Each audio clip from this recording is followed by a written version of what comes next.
Hello and welcome. Thank you for joining us today. We are broadcasting live from Miami, where I am, and you guys are in, where are you? Bay Area, San Francisco. In the Bay Area. San Francisco. So again, thank you for joining with us today. We've got an hour with our friends who have presented before, and we're super excited to have them back again. As you know, we can't hear or see you. We know you're there. And we encourage you to post your questions as they come to mind in the chat box of the Q&A. We have a whole bunch of folks coming on today, so we'll get to as many as possible. But feel free to post them as those questions come to mind, and we'll get to them.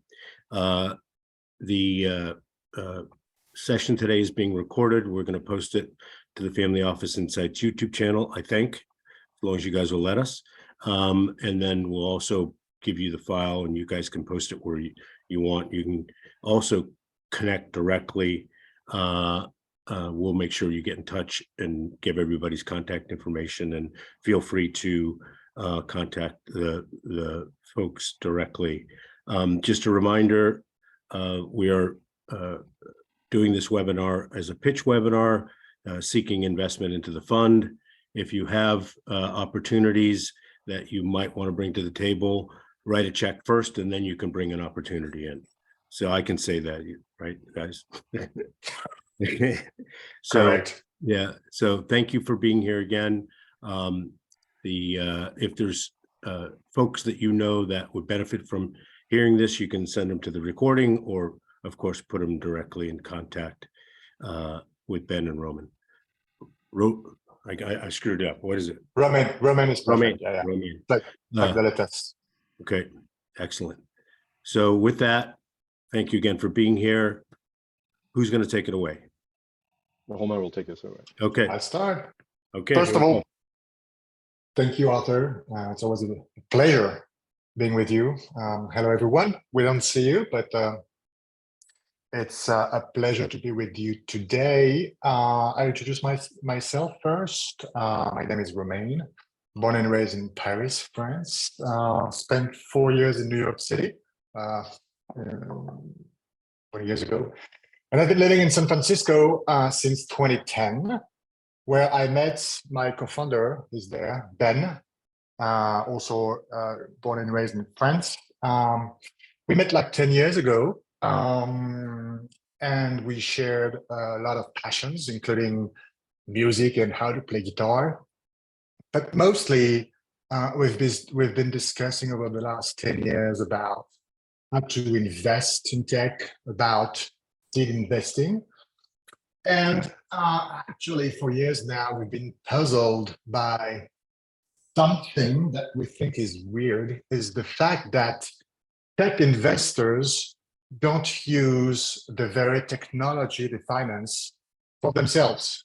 Think of, I don't know, like dentists who don't brush their teeth. It's a little bit weird. So we've been talking about that quite a lot. And our story really began, and Ben, by the way, don't hesitate to interrupt me if you want to. But our story, really, the story of 212, which is the firm that we created 2 years ago. Actually, it started 3 years ago in 2020, during the COVID crisis, when we became scouts for Emergence Capital. I don't know if you know Emergence Capital. It's a tier 1 VC firm based here in San Francisco. They do B2B investments, Series A's and beyond. So we became scout for them.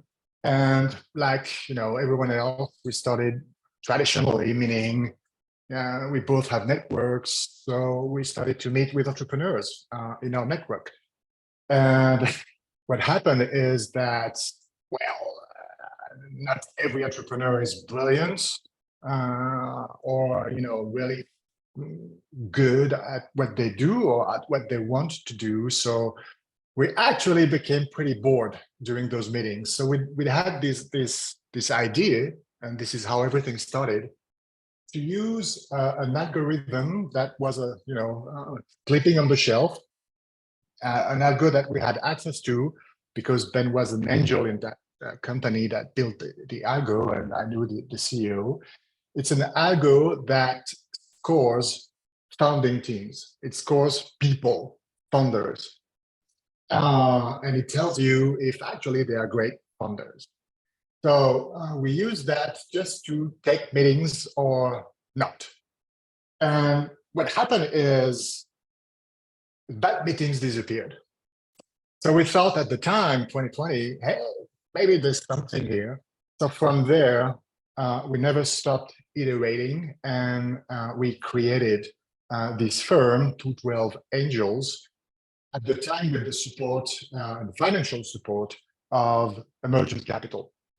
So we're going to talk about what we do and what we believe in and where we are right now. So I'm going to share some slides.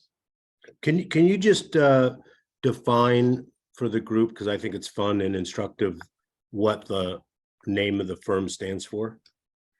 So the name of the firm, and you will understand during the pitch, it's a process. We are a process. 2.12. It's not, the phone number from New York City, even if I wish. It means that we do 2 Zoom meetings with the funders, and we give them our answer. We invest or we don't invest the day after the second Zoom at 12 p.m. Pacific time sharp, 2:12.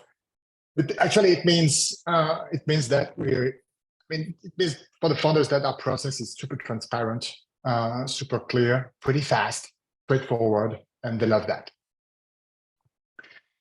So I don't know if you see the slides. I think so. Does it work? Yes. Yeah, looks good. Looks good. So the thing is, let's start with that times have changed. What do I mean by that? I think that we are all investors, and it's fair to say that over the last 10 years, at least seed investing or tech investing seemed to be pretty easy because we were in a bull cycle. You invested in a company, and honestly, you had pretty good chances that this company would raise follow-on rounds, that the valuation of the company would increase, even increase very, very high. And that actually everybody looked pretty smart in such a market. The party is over. Obviously, we all noticed over the last month that there is a clear reset in the market. We believe that now, and it's going to last for a long time, investors really have to go back to earth. Now we have to realize that investing is a tough job, and especially at seed. Never forget that, because that's the data, 50% of firms, VC firms, actually will never return the money. Times have changed. The second thing that has changed, and it's here to stay, is AI, artificial intelligence. I think everyone heard about ChatGPT and GPT-3. The thing is that it's just the beginning. Ben, when he will talk, you will learn that he's working at LinkedIn, which means for Microsoft, which owns OpenAI, ChatGPT. So he had inside info on what's going on there. And we can tell you that GPT-4, so the next generation of this AI, is really around the corner. And it's going to transform a lot of things. A lot of white-collar jobs will be transformed. So if you think that the VC job, that the VC industry will not and will never actually be impacted by AI, you may be wrong. So I don't say, and we don't say that the machine will replace humans. What we think is that the winners in the VC industry will be those who will be augmented by the machine. And that's what we are, and that's what we do. Times have changed. So what does it mean is that there are things that really matters. in what we do, which is seed investing. Up to now, people were talking about, for example, the network. Hey, I was working for 5 years at Uber, Airbnb, or Google. I know people there, so trust me, I will invest in those guys who will leave that company, and I will, be able to have the info because I'm from there, and I will be able to win those deals. Or people had theses, for example, very trendy 2 years ago, the future of work. So you had a lot of managers telling you that they will invest in the future of work. That's great. The big problem is those networks and those theses are relevant for a short period of time. And we are here for the long run. And if you invest in a firm, if you invest in managers, you don't invest for 6 months, you invest for 20 years. Theses and networks usually become irrelevant within 2 years or even 6 months. Who invests now in the future of work? Honestly, very few people, we can tell you. So what really matters, it's not networks, it's not the theses that you may have, because they're just good for a short period of time. What matters is 3 things: adverse selection, positive selection, and repeatability of your process. Adverse selection means if you're interested in a deal, but everyone else passed on that deal, good luck with that. You may be lucky and be right, and everyone else is wrong. It happens, but on average, you would probably lose your money. Positive selection means it's a deal where a lot of tier 1 investors, top investors, compete to win that deal. If you are exposed to such hot deals, you have to invest, because the chances to bring you high returns are the same, but the size of the returns will be huge.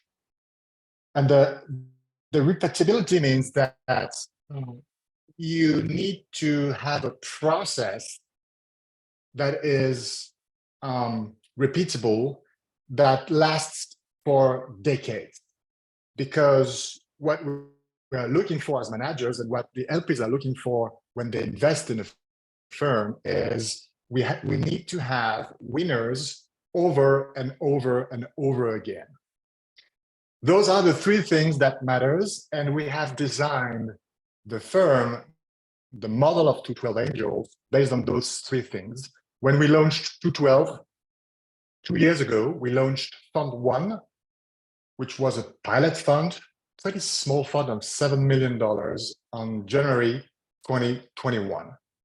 Our model has 3 pillars. The first thing is that we use the algo I was talking about, so a machine learning based algorithm, to actually not only source but screen the best funders. Thanks to this algo, we can screen around 4,000 companies a year. So for now, at Fund 1, we only invest at seed in B2B companies in the US and Canada only. For now, those are the sectors in the geo, B2B, US, Canada only. So we screen around 4,000 companies, B2B companies a year. And what AI does, it's not that the AI does the investment for us, the AI decides for us. It's not the case. As I said, we are augmented by the AI. What it does is that it really helps us cut through the noise. When you screen, when you source 4,000 companies a year, which is 4x the average of any other firm, usually other firms, they can source and screen around 1,000 to 1,500 companies a year, which is already quite a lot. We do 4,000, and actually we could do much more. The problem is what you have, on your screen is super, super noisy. How do you cut through the noise if you're not augmented by a machine? That's what we do. I don't know, Ben, if you want just to elaborate a little bit on the algo, or you want me to explain how it works? Yeah, I mean, briefly, and we're happy to go in more details, but the algo takes on 3 inputs: the educational backgrounds of the founders, the work experience of those founders, all classified into categories. Are they previously founders? Have they worked at a big tech firm for a long time? Have they done something else? Are they college dropout? Did they go to Stanford? Did they compute, do they have a computer degree or not?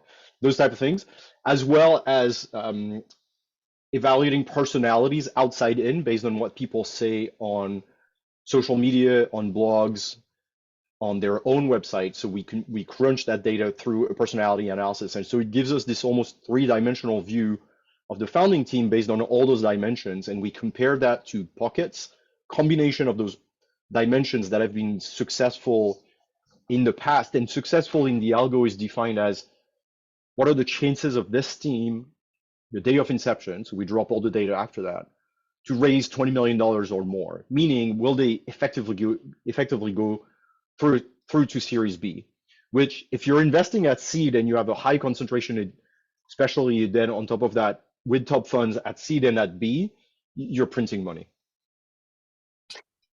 Around 80% of the companies that we source, so the companies that then are sent to the algo for scoring, 80% of them, they come from everything that we find, everything that moves on the internet. Think of Crunchbase, Traction, PitchBook, but also just the website of an accelerator. Right now, you have at Y Combinator the new batch, the Winter 23 batch. We already scored all their companies, and we are already reaching out to YC founders right now. 20% of the deal flow comes from our networks, our LPs, the VCs. We will talk about the VCs in a moment. The VCs that we're working with, our entrepreneurs, anyone in the network, 80-20. That's the first thing, the first element of the model. Basically, we screen around 70 to 80% of all B2B companies in North America at the pre-seed seed stage. And we are able to cut through the noise and just focus our time, our resource on something like 200, 250 companies a year. And then our process starts. We have a first meeting, the first Zoom with the CEO. Ben is in charge of that. So during this discussion, we're talking about the product, the market, the round dynamic, etc. We do a little bit of due diligence after this Zoom one. And then there is a second Zoom, this time with all the funding team. And then we talk mostly about the team dynamics. Just we want to make sure that this team is strong, the bonds are strong, that they will not fight, because usually, problems within the team, that's the problem number one, and the reason number one, company explodes and go bankrupt, actually. Is it fair to say that many of the companies, or some of the companies that you say no to, that don't make it through the screen, are potentially good investments, but not for you? In other words, Yes. As an investor, there might be something that I see in a company that doesn't fit within the scope of your process, but that doesn't mean they may not succeed. It's just not going to be good for your process. Yeah, and your investment. Totally. Unfortunately, the algo, so what we're trying to do is to have a high concentration of winning founding teams, but it also rejects teams that end up being successful. It's really a game of concentration. So to give you a sense, about 8% of companies at inception score well, according to our algo. So that's when we start talking to them. Then we would add the processes around understanding what they do, what Romain talked about, and also having top VCs co-lead to continue increasing the chances of success. But to give you a sense, 8% of the companies at inception score well, 92% score not as well.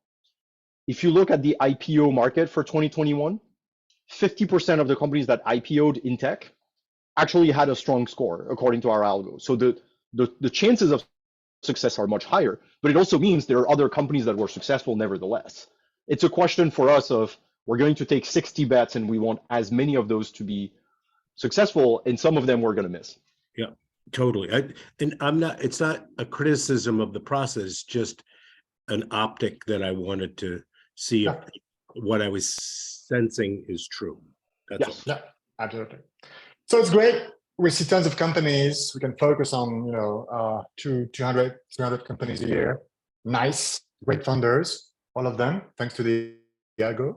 Now the question is, how do we win those deals? So that's the second pillar of the model. We win those deals, and actually the metric here is 95%. Up to now, since we launched 2 years ago, we won 95% of the deals that we targeted because we provide funders with outsourced services. When we invest in a company, fund one, we invest a small check, 100K. Fund two, we will invest 200K per company. So it's still small size, small checks by design. For a small check, so a very small dilution, we pay for an executive coach for the CEO, for a sales training program for the team. We invest in B2B. So our coaches really help them build and scale their sales engine. They have a program to help them build and scale the culture of the company. Founders have personal concierge. It's an 800 number. They can call anytime, any day, and the concierge will do anything for them. We have Ben, who is an expert in M&A because he is the VP Corp Dev at LinkedIn, doing M&A, among other things, for LinkedIn. And we will add new services with Fund 2, like hiring, for example. For 100K, 200K in Fund 2, funders have all those services. You can find them on our website, www.212angels.com. The website is really for funders, so they will find on the website all the services we provide for. And it's a no-brainer for founders. That's why we win all those deals. More than that, as we said, the process is fast and frictionless. And for such a small check is the minimum we could do. And finally, the support that we provide, all those support programs and coaches, it's scalable. Most managers, and well, we understand that they promise funders that they will help them. That's nice if they do it in reality. But the problem is that, is it really scalable? Once you have 20, 25, 40, 45 companies in your portfolio, can you really help all those funders when they need it, unless you don't sleep, unless you take no vacation, and unless you're superhuman? Honestly, it doesn't scale. In our model, it does scale because the services, they are a function of actually our assets under management and not a function of our time. The last thing, so yeah, as we said, proof is in the pudding. We have many, many testimonials from our funders, super happy with the services that they had. Anyway, I was talking when I started my pitch about what really matters when you're a manager, basically adverse selection and positive selection. So here we are, and this is the third pillar of the model. The thing is that by design, we collaborate with tier one VCs.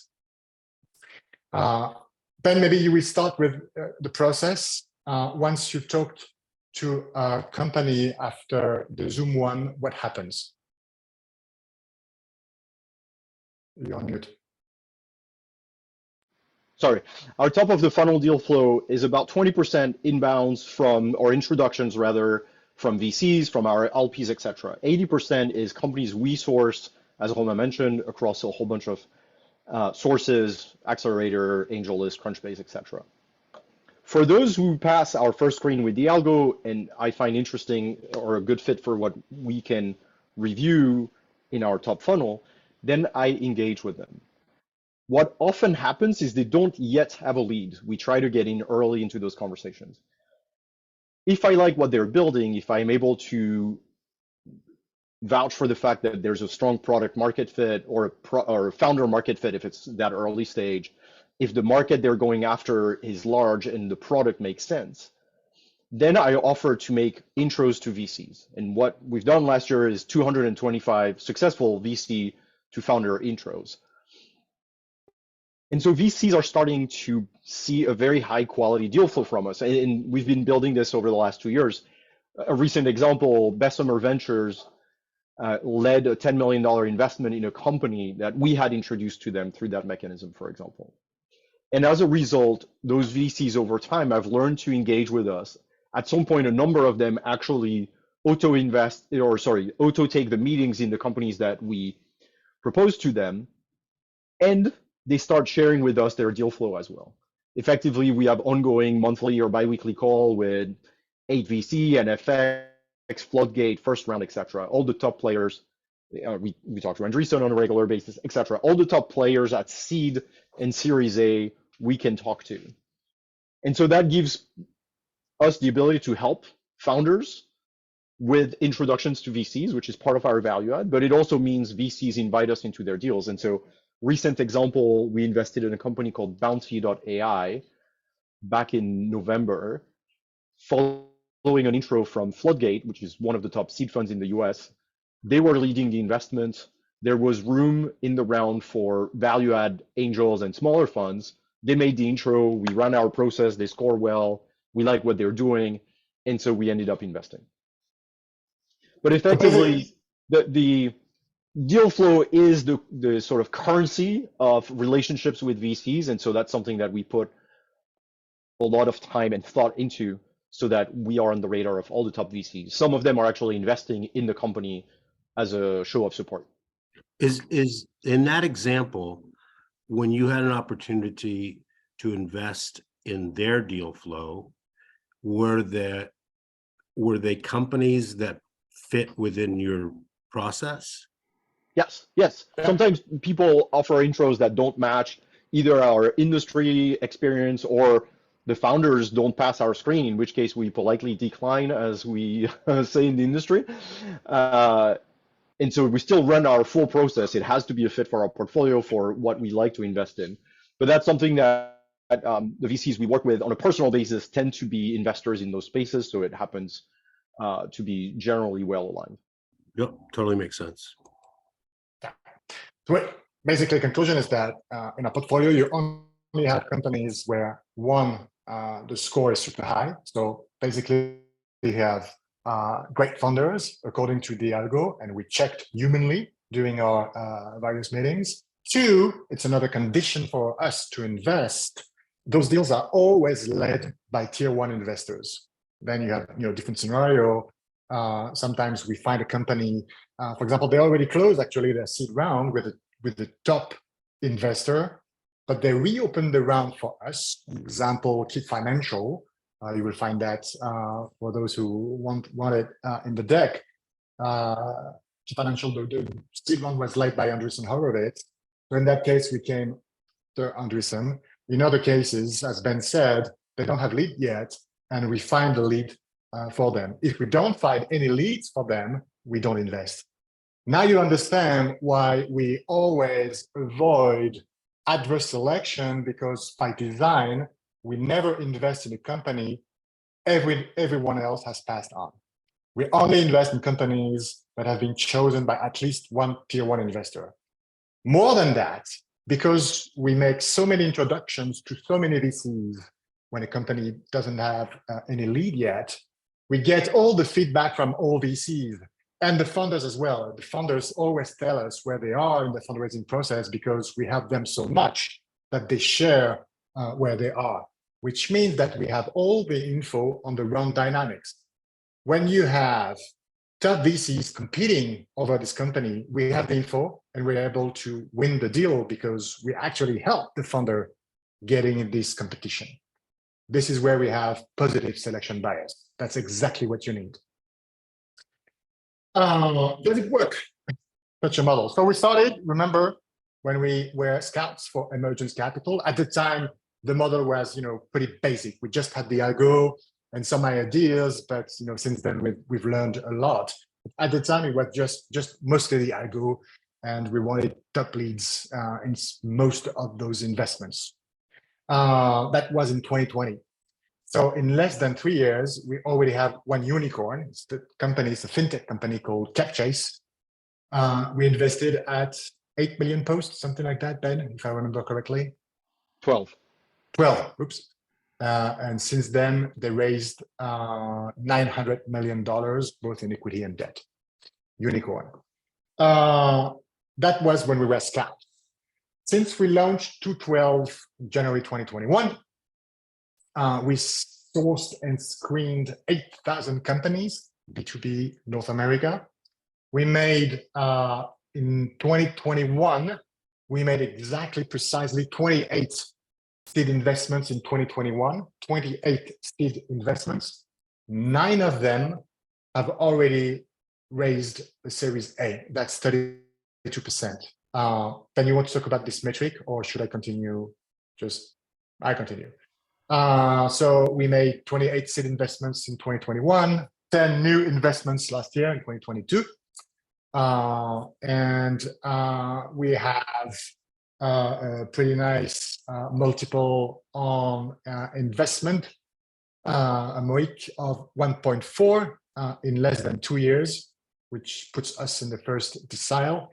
The graduation rate I was talking about, which means the number of companies that went from seed to Series A, is a key metric. We learned that from the head of data science at AngelList. Those guys are the ones who have the best, data on the market. AngelList, basically, at least for seed, obviously. They told us that the key predictive metric for a seed fund is the following. It's the graduation rate in less than 18 months, which means how many companies went from seed to Series A in less than 18 months. So it's the graduation rate and the speed at which the seed companies raise a Series A. The average in the market in the US, it's 17%, which means on average, 17% of the companies go from seed to Series A in less than 18 months.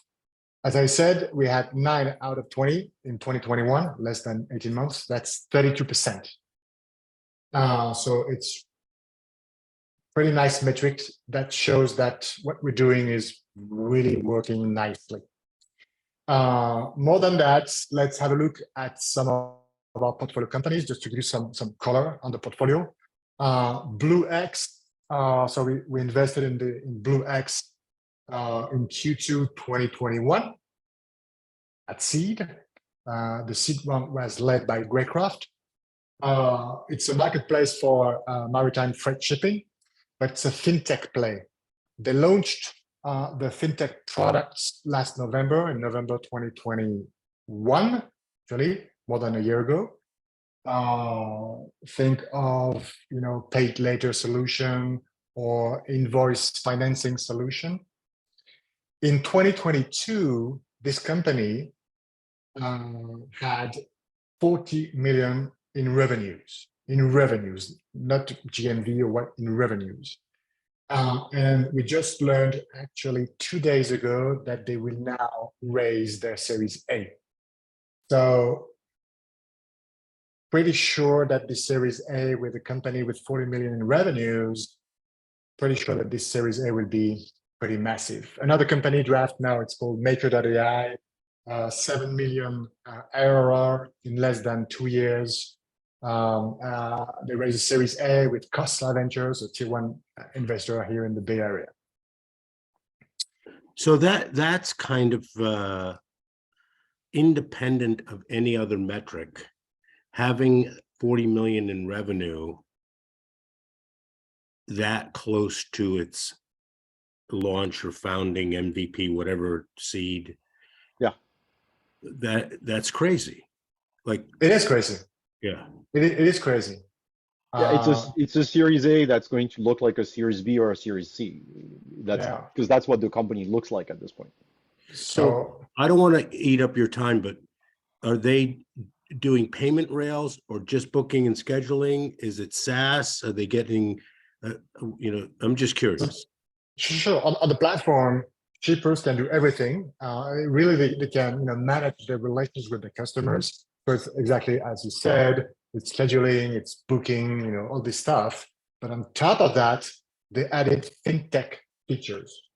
So now not only you can book and schedule and manage your fleet or your shipping, depending on your vendor or customer, but you can also finance your shipping, or you can pay later for your shipping. And this is where they take their fees, and then it becomes a fintech company. And when it works, as you know, the fintech revenues, they just go through the roof pretty quickly. Now you understand our model. So of course, the funding team scored super high on the algo, and they had a great investor, Greycroft in that case. Just to give you more color, who is the CEO? His name is Chen, graduate from Stanford. He started his career as product director at Yahoo between 2003 and 2007. So at the time, Yahoo was something.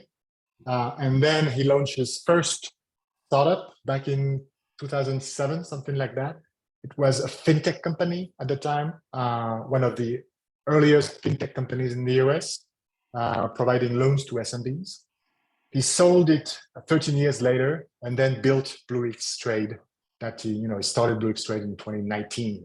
So here you have like a founder, top university, super experienced with top tech companies.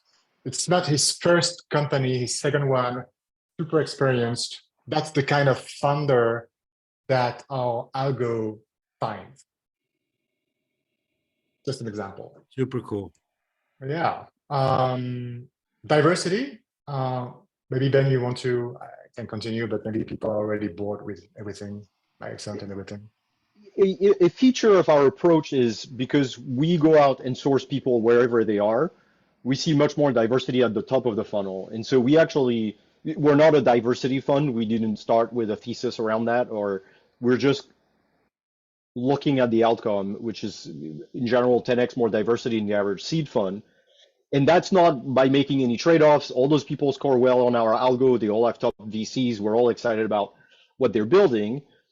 But the main point being, we're not limited by our network in our sourcing. And in fact, we actually work as network connectors. And so we find ourselves making intros from founders that are high quality, that may not be in the traditional Bay Area circuit, and make introductions to top VCs. That's how we end up with a way more diverse portfolio, because effectively we don't have a network barrier. We actually go above the network barrier and act as network connectors for those folks. So again, we're not making any trade-offs. It's not our it's just the output. Right. It's just the output, which also shows that our sourcing is not just limited to what the traditional, frankly, white male from Stanford or Harvard VC in the Bay Area looks like. Old white guy from New York. A few. We love them anyway as well. Just an example. Honestly, I'm not kidding. This morning, and I can prove it. We have this company called Clasha. So the CEO is Jess Anuna, London School of Economics in London. She's a Black woman, and she launched Clasha, which is a fintech for e-commerce in Africa. We just learned this morning that she now crossed 2.5 million in ARR. She processed $100 million already on the platform, but her revenue is 2.5 million ARR. So now she's raising a new fund, a new round. Typically, an example of one of our, in that case, actually, women. We introduced Jess to one of her co-lead, which is DeFi.vc. And that's another example of us finding founders that may or may not be on the network, but then putting them on the network. How do we scale? Oops. Yeah. I forget what I was going to ask you. What percentage of the time when you bring a firm that has passed your algo to a potential lead investor in the VC, have they seen it already? So I'll have two level of answers. It's generally, pretty rare, I would say. So there's the question of, are we making intros that weren't existing before? That's 100% true. There are Yes, always VC that we that's reached out. yeah, got it. But at least it's not like, oh, it's made the rounds and everybody that sort of matters has seen them. And I would say, I don't know, probably 15% of the cases, the VCs, there's a difference, but within those 15% is they've already seen and passed, for example, or they saw them 6 months ago and they were thinking about it, but they weren't raising at the time, so they actually appreciate the heads up. Yeah. Which that is fairly common as well. Yeah. So someone's asking, who wrote your algo? I know the answer, but I'll let you guys answer. Not us. Yeah, I can take it. So the algo is originally a thesis project at NYU that was spun off into a company. Romain and I both know the founder of that company for many, many years. And you can think of them as effectively our third partner. They have carry in the fund, and we have an exclusive license to the algo and the approach for the venture use case. The company itself is doing something else differently now and uses the algo sometimes in other contexts. So it actually gets fed a lot of startup information on the daily. But we are the only ones who can use it as a venture fund. In fact, the vision that we're putting in place is what the founder always aspired to. And so once he has an outcome with that company, he will join us full time. Yeah. Nice.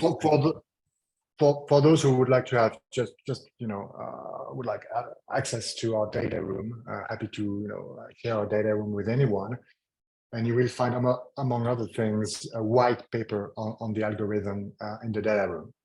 Our policy is super simple. We're fully transparent on everything, so including the algo. You don't have the algo itself, but actually 16 pages of explanation in the data room. Yeah. The last question is, how do we scale? So again, usually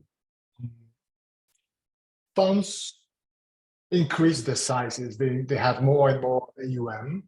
And when you start as a seed fund like us, then from 2 or 3, you go from 10, 20 million, something like that, AUM to 50 million. Then you start leading rounds. So why not? But then again, you have this adverse selection problem.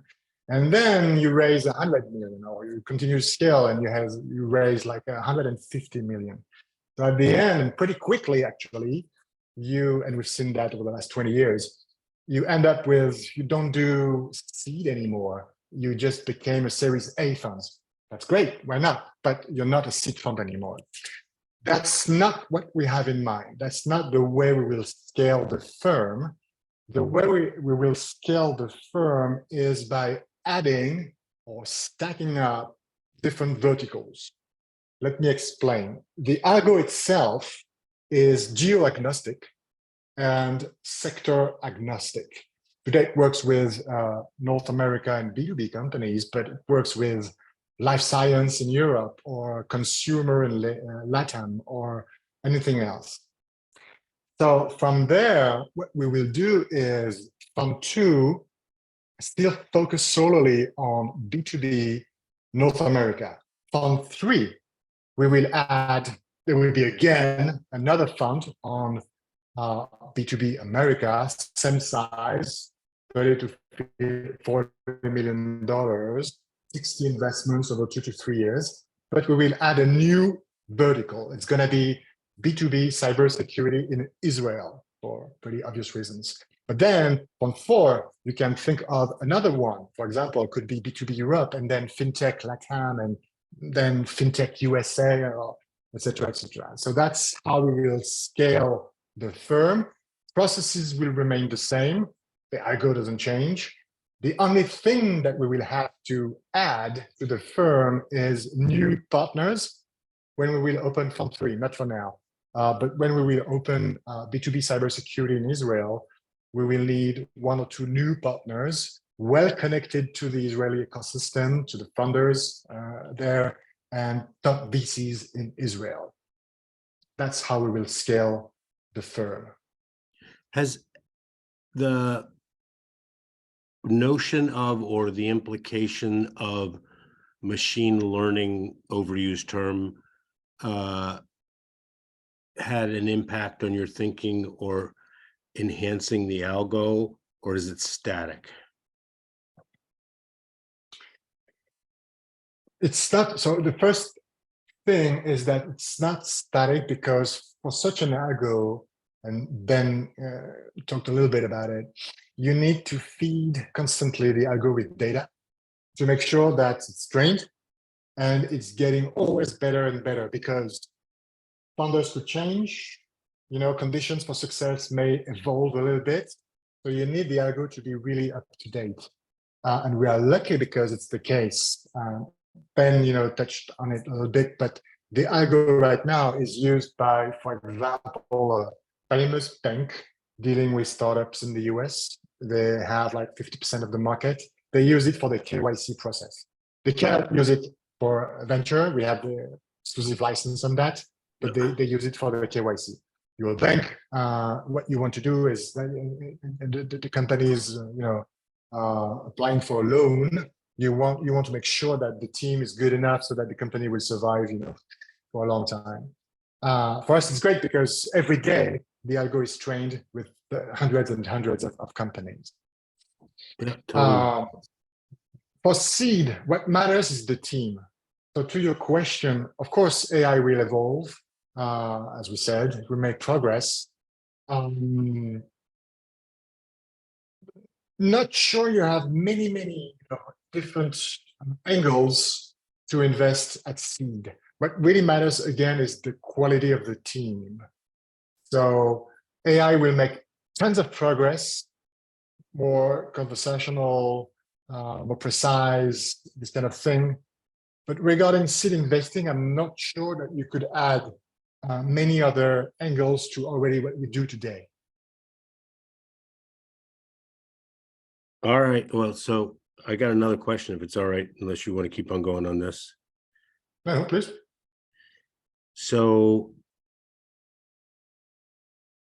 what did you use aside from experience, or maybe that's just it? Sorry to try to give you the answer.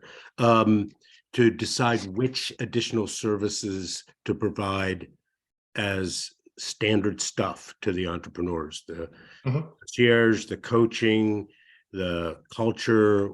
How did you decide that those were important? Ben, you want me to answer? It's discussing with founders, but Romain and I have been, part of our work is to meet founders all day long for the last 10 years. And so it's based on our view, validated by founders, that those services are helping them with some of the critical elements of what a founder needs to crack in terms of questions at the early stages. An executive coach who also has 3 exits helps them think about how they want to set up their leadership, how they become CEOs. For some of them, it's their first time, how they scale the company. The CTO mentorship program is to help scale the #1 function, which is engineering in most of the companies we invest in. Sales makes sense. Sales isn't necessarily hard, but if you can accelerate the discovery process, which is what our coach do, then founders love them because they say, hey, I've avoided wasting an entire year to try and understand the different sales motion, etc. And so it's really based on that signal. Then as we scale, we have also other ideas based on what we see from our portfolio in terms of what we can help with and add as services. But generally, the idea was, what are the basically most valuable services and sources of advice that founders look for at between seed and A, so that we become a complete no-brainer for them. Yeah, totally makes sense. Someone's asking, what is vanilla under terms? Oh, 220. It means that, nothing fancy in our terms, nothing, above your market practice. It means 220, the 220 model, classic. 2% The LPA is the Yeah. basic template from our lawyers, who are sort of traditional VC lawyers in the Bay Area. We didn't add or change anything. We wanted it to be completely down the middle, down the fairway. Yeah. Except for the follow-on round in our portfolio, Yes. where the terms are better than the market, and that's way better. I think it's going to be my last point. As I said, we have companies which already raised the Series A. What's interesting is that the question is, do we have allocations in those follow-on rounds? We have pro rata rights, but reality, the reality is funders really decide who comes in or who comes out, who stays out. We've had, so Fund 1 doesn't have any reserve. So for the follow-on rounds in the current portfolio companies, we had no choice but doing SPVs for our current LPs. We've had outsized allocations. To example, Databento, they raised their A last September. Contentfly, now Maker.ai, another company, when they raised the Series A with Kostla. So Databento, we had a 400K allocation for the Series A and $1 million allocation for Contentfly at the time. So we did SPVs with our LPs, who then were able to invest quite substantial amount in those Series A's. Fund 2 will do the same, so our LPs will have access to those direct follow-on rounds. The terms will be simple, no management fees, just they pay cost. So it costs like $10,000 to $20,000 total for the whole duration of the SPV, and just a 5% carried interest. Usually, funds do 2% of management fees. We don't see why, but 10% carried. In our case, it's going to be 0.5. Yeah. Finally, what we do with Fund 2, target size 30 million. We do a first close in April. What will happen after that is just the minimum ticket size will increase. So if you want to invest at the minimum, you should hurry up. And then you have all the figures for Fund 2. We will deploy in 60 companies over 3 years, and there will be some reserves. I think that's it. I will stop here. Happy to answer any other questions. Yeah. So, yeah, someone's telling me I'm an excellent moderator, whoever that is. Thank you. Whoever said it's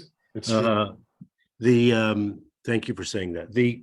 Some would argue that the size of the fund would suggest that not big enough to support everything that you're doing. And I think I'm going to suggest to you how I view it, and you tell me if I'm going down the right road. If you're already at 1.4 on the first small amount of money, that pays for a lot of sins. And you're not even liquid yet, right? Meaning, Yeah. I mean, that number could be 4x, right? I mean, the good thing with the model is we're in control of our cost, right? It's going to be, we know what our tech bills are from the algo, but for everything we've done around it, the services we pay for on a per company basis, so those are all sort of variable, if you will. So we have definitely modeled it out. We know how much we can pay ourselves, which is going to be enough. I mean, to be transparent, I'm in the top 50 at LinkedIn. I'm going to definitely take a big pay cut, but the performance we're starting to see and we believe is achievable makes more than up for it in the longer term. And so with this fund, we're going to be deploying for the next 2 to 3 years and then growing the fund afterwards. And then will we get more comfortable at Fund 3 and Fund 4 when we get multiple sources? Of course, but at some point you've got to take the plunge, and this is now. And what about the deal flow candidate sourcing? Is 4,000 is a lot of companies look at the run through, right? So that sounds like enough, but no. Yes, but is Preqin, TechCrunch, PitchBook, scraping the internet or whatever it is, referrals directly, are you able to also glean information from the companies that the algo company runs through and see them without any conflicts? I'm not asking you to disclose something you shouldn't disclose, but are you going to get enough deal flow? So to answer your point, that's a great question. You can think of how many, the question is, how many in the US market, how many new companies are in the B2B space are in the market every year and about to raise a seed round? Hard to answer that question because no one has really that, that number. We think it's around 6,000 companies. So it means that for now, we source 70, 80% of the market. Actually, for us, it's not enough. Honestly, it's more than enough to run a fund. What we want to do, because we have this secret weapon that allows us to cut through the noise. 4,000 companies, a lot of noise. But with the algo, super easy. By the way, time spent on it, 0. So we want to see more. So what we do and what we will continue to do is building relationships with, for example, emerging funds like us, with top angel investors, not only in the Bay Area, not only in New York City, but in every US metro areas. We already have, top angels, Denver, in Utah, some in Chicago, not yet in Miami, but to really be able to see as much as possible, because the algo really helps us cut through that noise. Maybe the question behind the question is, do we need more deals to scale the fund? And the answer is no. We want to see more deals because we want to see everything. But the reality is, if you take our current fund, we're going to double the size of the initial checks. And that we've validated with founders, it would not be a problem, even at the current level of services. And have reserves for these allocations in Series A we get, but today we don't have reserves. That actually gets you to a $30 million fund. That does exactly what we've been doing for the last 2 years at the same volume. Now we think we can do better, source more deals, continue to sort of refine our selection criteria, but we're not worried about the ability to do 20 to 25 top-notch investments with high-quality teams backed by high-quality VCs. If you had another 30 million, you could deploy it. Yes. Yeah. Because of the people that made it through the sieve, you only can interview and fund so many, right? Yes. And then when we hit, oh, sorry, go ahead. No, I was going to say, how do you know which ones to say no to? Because you might have ended up with, 200 of ones that fit the process, right? Yeah. Then it comes down to our evaluation of them, the team. So we've walked away from seeing bad team dynamics. And then the question around sort of the quality of the lead and potentially the fight that Romain was talking about for leading those deals, the hot deals, sort of the positive selection biases. So far, it leads us to that comfortably 20 to 25 deals a year, which could frankly increase, if anything, over time as we continue to develop more and more relationships, find more data sources. Once we reach the potential in the market, we can, over time, increase a little bit the size of our checks. However, we never want to compete for the lead because otherwise it destroys our entire model. Yeah. And that Romain mentioned this, we have ways by which we can then go into other verticals, right? Right now, we're only doing B2B North America. We are talking to VC firms to collaborate on B2B in Israel. We can also hire someone to do the same thing, but focused on fintech. And that's how we're going to grow the firm in terms of AUMs without ever sort of doing what usually seed funds do, which is start competing for Series A, for leading bigger rounds, which ends up almost destroying the secret sauce they had in the beginning, or at least that would be our secret sauce. Yeah. Super interesting. I actually have to be somewhere. I didn't realize the time was so much fun. Yes. So thank you everybody for being here. Thanks guys. That was, I've got a couple things that aside from the obvious that I want to talk to you about, and I'll send you notes separately. And we're going to be out in San Francisco soon, so we'll talk to you then. But Great. Thank you for doing this again. Super interesting. Love it. And we'll make sure everybody's in touch with you for sure. And then post this. We're really happy to continue conversation. And it's a relationship business. We know that. So just happy to engage. discuss. Super. Thanks for doing this. And thank you, Of course. everybody, for being here. And as usual, thank you for sharing with us the only thing you can't make more of, and that's your time. Thank you. Next time, guys. Okay. Thanks, Arthur.